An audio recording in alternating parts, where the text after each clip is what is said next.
I'm Veronica Dudo in Washington, D.C. Tonight on EWTN News Nightly, On Edge. A U.S.-Iran peace deal stalls as the Navy boards a tanker and blockades ports, leaving tensions high in the Middle East.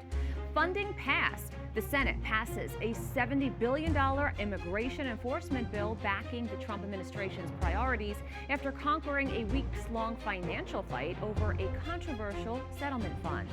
An inspiring witness for America. We talk with the producer of Cabrini about the hope and legacy behind his film. Plus, a weighted blessing. Spain prepares for a historic papal visit to ignite faith, unity, and renewed hope. These stories and more tonight. From EWTN, the Global Catholic Network, this is EWTN News Nightly. Thank you for being with us on the Feast of St. Boniface Apostle to Germany. Our top story tonight, President Donald Trump travels to Wisconsin for a farmer-focused roundtable, but it's the Iran war that remains front and center heading into the weekend. Truce talks remain uncertain. At the same time, American forces boarded a sanctioned oil tanker linked to Iran. Over in Lebanon, more fighting has erupted, further complicating efforts to bring peace to the Middle East. White House correspondent Owen Jensen reports. Owen. Veronica, tonight, amidst the ongoing fighting, the sanctions, the ceasefires, the diplomatic efforts, President Donald Trump remains optimistic on Iran, and he made that clear today in the Badger State.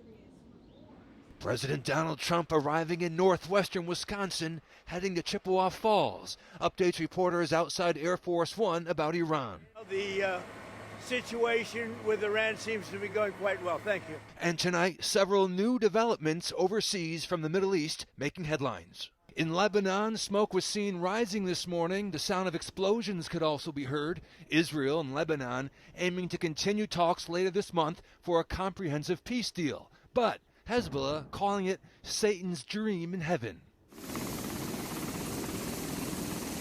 The Department of War also says that overnight, U.S. forces carried out a maritime interdiction on a sanctioned stateless vessel in the Indian Ocean and will continue anywhere, going after vessels providing material support to Iran. In addition, the U.S. military accuses Iran of lying about firing some warning shots and sets the record straight, posting, "Claim. Iran claims it fired warning shots at U.S. warships in the Gulf of Oman, forcing American vessels to retreat toward the Indian Ocean. False. Truth. Iranian forces did not attack or fire at U.S. Navy warships. Doing so would be a gross violation of the ceasefire. U.S. forces continue to operate freely in regional waters while fully enforcing the ongoing blockade against Iran." Back home, the American job market continues to show surprising strength, shrugging off the high cost of the Iran war.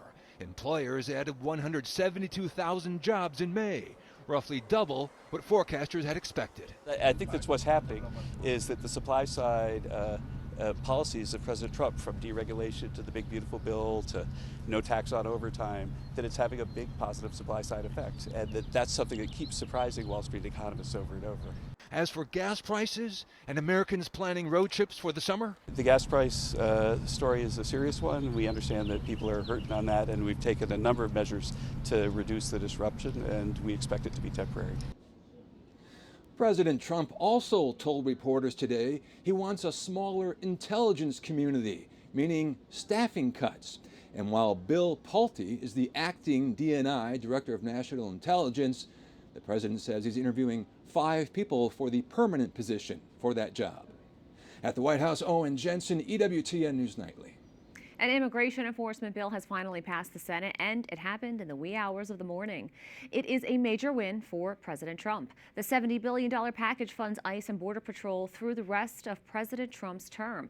However, the bill does not include the controversial weaponization fund that the administration wanted. It would have allowed people to sue the U.S. government who believed they had been targeted. Capitol Hill correspondent Eric Rosales followed the Senate's marathon session. Eric, it sounded like it was quite a night. Good evening, Veronica. Yes, it was a very, very long night. After 18 hours of debate, off the floor bargaining and voting on dozens of amendments, none of which passed, bleary-eyed Senate Republicans finally passed a bill to fund ICE and Border Patrol till the end of President Trump's term. Democrats have refused to fund border security or immigration law enforcement. That's it, Mr. President. We are here today only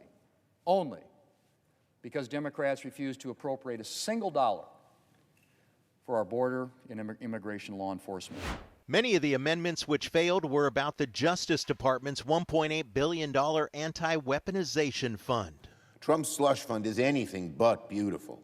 It's heinous, and it won't die until we permanently ban it by law, not by language, not by verbal promises which can just evaporate, but by law. The package now moves to the House, where Speaker Mike Johnson plans to pass it next week, but Democrats say not so fast. House Democrats are going to strongly oppose this effort to spend $70 billion in taxpayer funds on continuing to provide support for an ICE agency that the American people know is out of control. Republicans tried to work on FISA, which is set to expire June 12th, but were blocked by Democrats. When you have the CIA director, when you have the director of the FBI say, I can't do my job, and when they give you in a classified environment how many bad things have been avoided as a result of that, people that would knowingly allow this to lapse, I think, are being irresponsible.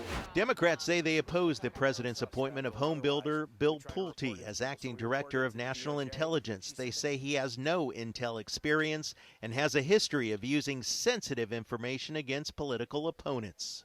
Bottom line, next week Congress will have to deal with two contentious issues. The House still needs to pass the immigration bill and send it to the president's desk. Secondly, both chambers have to deal with the Surveillance Act, and both sides agree they must not lapse, but they are still far apart on what needs to be reformed. At the Capitol, Eric Rosales, EWTN News Nightly. Today, a federal judge struck down an immigration policy from the administration that restricted individuals from dozens of countries from entering or remaining in the United States. Chief Judge John McConnell Jr. stated that the policy placed applicants in legal limbo, ruling that the U.S. Citizenship and Immigration Services acted outside of its legal authority.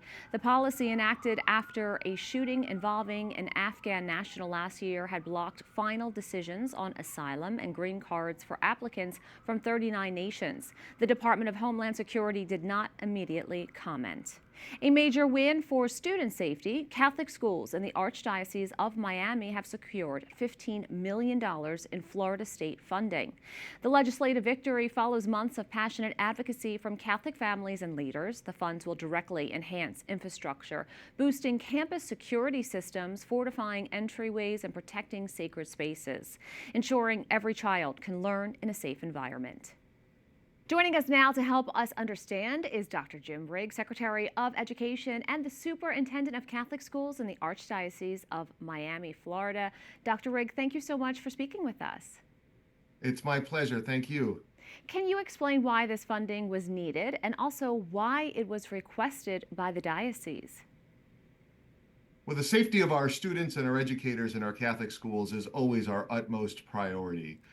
Unfortunately, we have seen an increase in acts of violence in schools across our country in recent years, and also acts of violence against religious groups, especially Catholics in Catholic schools. Most tragically, of course, we had the shooting that took place in a Catholic parish and school last August in Minneapolis. And so after that shooting, we received a lot of outreach from parents and educators and other supporters in our schools, asking us to do more to provide support for safety in Catholic education. We stand by the safety in our schools. We have a lot of existing protocols in place, but those safety protocols have become increasingly cost prohibitive over time. Currently, public schools in the state of Florida receive in excess of $290 million per year for public school safety and security. And Jewish schools in the state of Florida also receive a special appropriation. And so we thought it was appropriate that Catholic schools perhaps receive some support from the state of Florida as well. Now, how many schools will actually benefit, and also what will the funds be used for in addition to some of the things that you just mentioned? Sure. There are 68 Catholic schools in the Archdiocese of Miami. That's 3 counties, Miami-Dade, Broward, and Monroe counties in South Florida. And we are going to invest that money in various ways. First and foremost, we believe that the best way to prevent and respond to any act of violence in a school is to have a qualified and armed law enforcement official on campus, a visible presence on campus. And so most of our schools are already paying for police on site. This will help offset that cost so that those funds can be used in other ways in the budget. We'll also invest in things like bulletproof glass, more cameras, other security hardening measures, perhaps some private security, training for educators, employees, and volunteers. Believe me, we will make the most of this money. It's very needed and very much appreciated. Dr. Rigg, thanks for coming on, and let's hope that this continues to make the schools even safer. Thank you so much. We appreciate it. Lawmakers in the U.S. approved new aid for Ukraine and impose new sanctions on Russia. 18 Republicans voted in favor of the bill, creating a bipartisan majority. The legislation seeks to cement assistance for Ukraine by providing more than $1 billion in security and reconstruction aid and another $8 billion for Ukraine's defense through loans. Joining us now to discuss is Andriy Dobriansky. He is a policy expert at the Center for U.S.-Ukraine Relations. Welcome back to the show. Hey, thanks for inviting me back on. The House approved this new Ukraine aid package despite significant political opposition. What message does this send about where Congress stands on support for Ukraine? I think we notably see it in the difference between Tuesday's vote and Wednesday's vote, and then what happened yesterday. We had a Rules Committee vote that blocked this from going forward, and then it was won over by just a handful of Republicans. Once the final vote came through, you saw that 18 Republicans were voting fully in favor of it.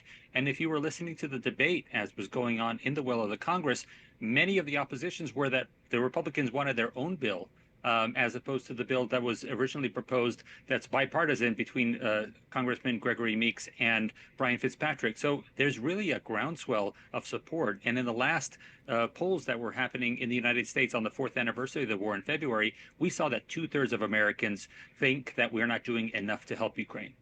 Supporters argue this aid would help Ukraine negotiate from a position of strength. From your perspective, how important is continued U.S. assistance to Ukraine's leverage in any further peace talks? Well, we just saw the big open letter from President Zelensky to President Putin within the last 24 hours. Many people are hoping that this demonstrates that Ukraine, along with its international partners, is fully willing to go forward with the talks that everybody wants to see happen. But again, with the opposition side, the Russian side, we're not seeing any buy-in to this. And what we saw in Congress is a further demonstration that the United States and the Western Alliance continue to stand with Ukraine, continue to want to help Ukraine get to the end of this conflict. Unfortunately, we're just not seeing what's happening on the ground as often anymore because of the war in Iran and other priorities, obviously. So you're still in those polls that I mentioned that people want to see Ukraine get more support. You're seeing that people still believe that Russia is in a place where they are advancing as they were just 6 months ago, as opposed to the fact that within the last 7 weeks alone, Russia has lost territory every week, and they're further and further falling back within Ukraine. And quickly, the bill also includes sanctions targeting key sectors of Russia's economy. How effective have those sanctions been so far? It's a two-pronged effort. In Ukraine, we described sanctions that happen from the Western partners, and then the aerial sanctions, which is how they describe their bombing of key Russian oil transfer points. And it's those attacks on the oil transfer points that have enabled Russia to decrease the amount of oil it has been exporting, even with the sanctions relief, the temporary sanctions relief the United States put on for purchasing Russian oil that was already on tankers, just like they did for Iranian oil. Even with that additional ability to purchase Russian oil, Russia has been unable to produce and export more oil because the two-pronged approach. Ukraine is targeting facilities that use Western-made components, and the sanctions put on by the West disable them from purchasing those components to replace them. Andriy Dobriansky, thank you. Thank you so much. We have a lot more still to come on EWTN News Nightly. Saintly Legacy. From poverty to sainthood, witness the true story of St. Francis Xavier Cabrini, an inspiring woman who fought to change the world.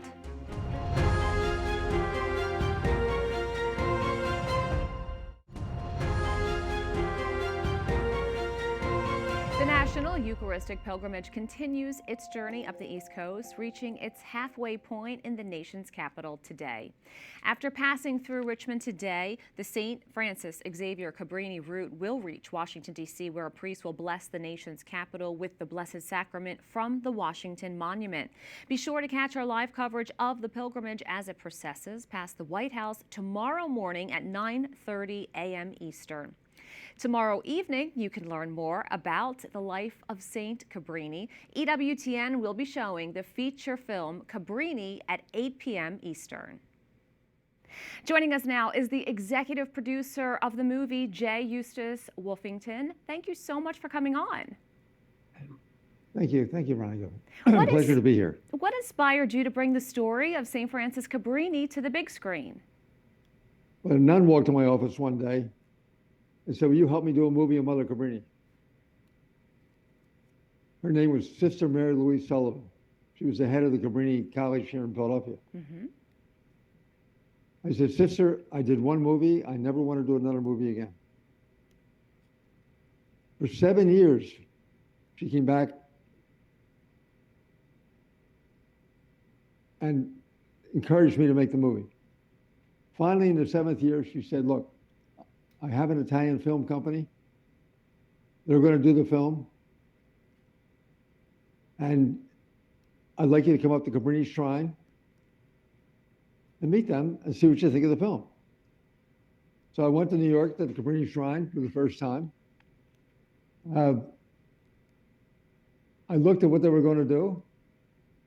And I said to Sister, "Sister, you can't do that to Cabrini." I said, "You have to." They were going to do a fairy tale movie of the saint. I said, "We have to do a movie of who she really was." So you have had a lifelong devotion to her, and of course you really wanted to tell the truths that are associated with her story. Why do you think her story resonates so strongly with people today? What inspired most people with the movie was her perseverance, never take no for an answer, her courage to fight against odds. We had about 100 screenings before we released the movie, and we had videotapes set up outside for anybody who wanted to give testimony. And 100% of the testimony from age 8 to age 100 was the same. They were all so inspired by our life. It was a time when they said, you know, having seen Mother Cabrini, we want to go out and speak up. Inspiration, courage, and comfort for sure. Now, as America marks its 250th anniversary and Cabrini serves as the patron saint of the National Eucharistic Pilgrimage, why is her witness so relevant? You know, Mother Cabrini didn't come to America until she was 39 years of age. She started at the age of 22 teaching school in Italy. And she did such a great job that all the bishops and all the different communities in Italy wanted her to open schools. She opened 9 schools in her first 7 years of life before she came to America. The essence of what Mother Cabrini preached about becoming a good citizen is the essence of what good character is and what it means to be a good person. And that's what she created. A very long legacy for everybody to be able to follow. Eustace, thank you so much for joining us. Thank you. And you can watch Cabrini right here on EWTN. Tune in tomorrow night at 8 p.m. Eastern, 5 p.m. Pacific. You can also stream it on EWTN Plus until July 15th. Also on EWTN Plus, our original movie on the life of St. Francis Xavier Cabrini called Mother Cabrini. You can stream it anytime on the EWTN Plus platform. Up next on EWTN News Nightly, on the move again, Pope Leo sets out on another apostolic visit, how he will make history in Spain. Plus, nationwide Rosary, where thousands are gathering this weekend to pray to our Blessed Mother.